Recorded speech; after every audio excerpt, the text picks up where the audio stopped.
The world of work is constantly evolving, bringing with it opportunities but also risks for workers globally. African economies are registering high economic growth and high rates of industrialization and urbanization and growth in entrepreneurship.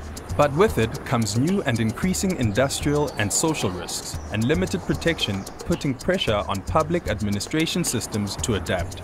In South Africa, the number of small businesses and informal economy workers is increasing, and they are the most vulnerable.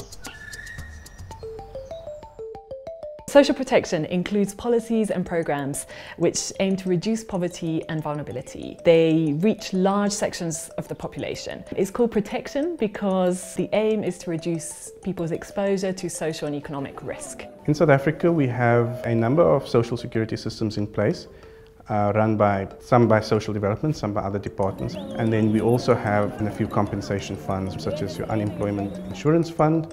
However, that's housed in the Department of Labour. The Unemployment Insurance Fund is a government entity reporting under the Department of Labour.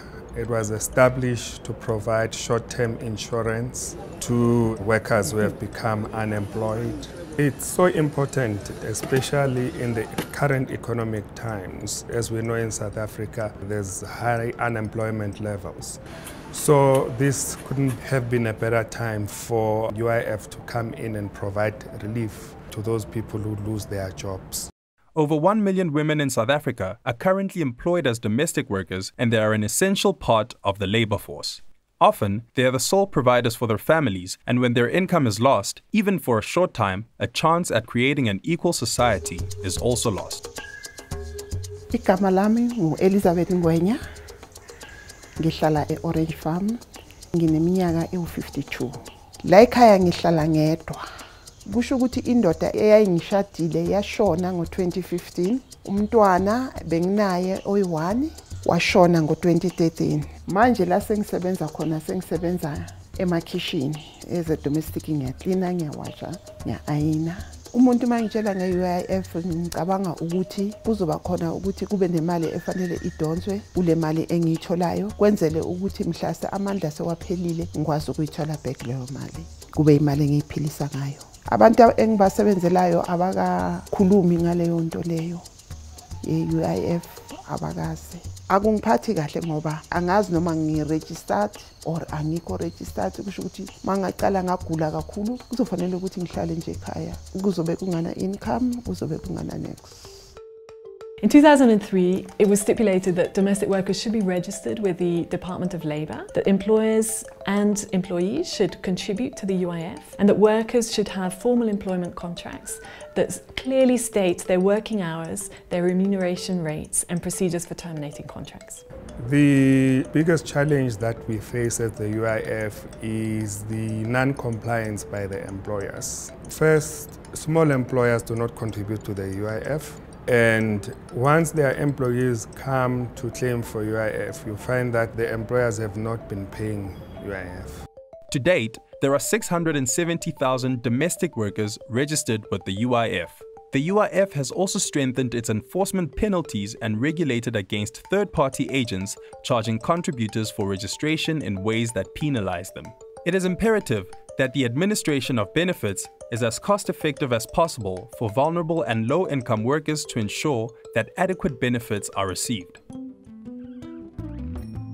Lebitso la ka ke nna Refilwe Moncho, ke nna mo social ngube mo di XX. Ke na le bana ba 3 banyana fela. Ke na le 44 years. A ke bereke ke mo hae, and then 20 years ke le domestic work. Nkile ka claim for UIF ka hore ke berekile 20 years, at least ke tlo kry tšheletenyana, and then engwe ne nka e safer, and then engwe ka e berekisa dilo tsaka. My dreams ke go kry mmereko, ke bereke, ke kgone go tsentsha bana ba ka sekolo. Se solo thata-thata go isa bana ba ka sekolo. The new Uif Act allows the Minister of Labour to issue special regulations for employees of small businesses to ensure that they are covered under the existing short-term benefits fund. This can provide room for innovation. I think there's a misconception that you have to do all this corporate governance as a small business. Entrepreneurs shy away from registering because of the corporate governance. It's a scary thing to be a formal business and to have all this responsibility. A simple change such as making entrepreneurs or small businesses pay on income, and every time you get a check, 14% gets taken off. No entrepreneurs will fall behind on that. So there's ways that it can be made easier for entrepreneurs, but and the complexity of that is what makes entrepreneurs shy away from formally registering. There could changes, and I think the best way to change is by basically being able to work with small businesses. I mean, I'm working with big business right now, and you structure your business according to the same systems as big business. It works a lot easier. And I think that's the most important thing, is that sometimes we're too scared to approach big business because we think big business is going to steal our business anyway. But there are a lot of lessons you can learn from big business. Big business is mandated by government to give small businesses a little bit of quite a chunk of their business to them. So if you don't approach them and you first-hand primarily the people that they're giving business to, how then do you expect to grow? Government has mandated these people to give you an opportunity to work with them. UIF, hand in hand with government, are hosting public education awareness campaigns. These campaigns are aimed at the unemployed workers and non-registered workers. A UIF mobile van has also been implemented, reducing distances to registration offices.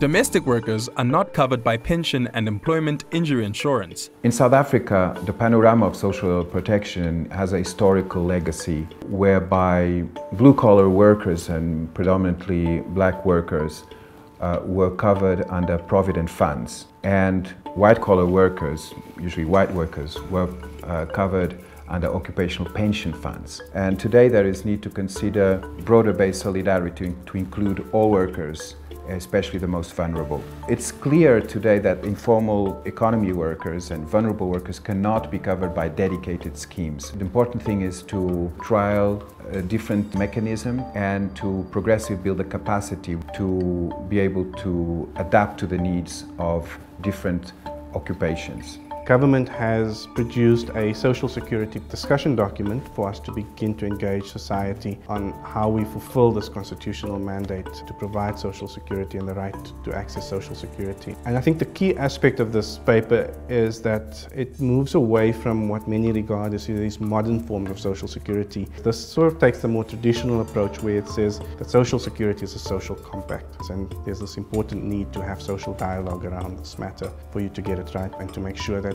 this is what society wants. The discussion paper tries to address key challenges. Informal workers like domestic, farm, and contract workers without any coverage is the first priority. There are reforms that need to be done to increase the coverage, particularly of retirement benefits for these groups. This can be made twofold: the expansion of the old age grant with some element of solidarity for the most vulnerable categories of workers, and the setting up of a national security fund to increase the efficiency for the administration of Social Security. But the most important, progressive coverage of all workers. It aims to bring everybody under the same umbrella, small business operators and independent workers alike. Although South Africa has an advanced social security system, there is still more that needs to be done to bring it in line with the international labor standards. This film was brought to you by the International Labour Organization in partnership with the Government of Finland and Flanders for the East and Central Africa Social Security Association.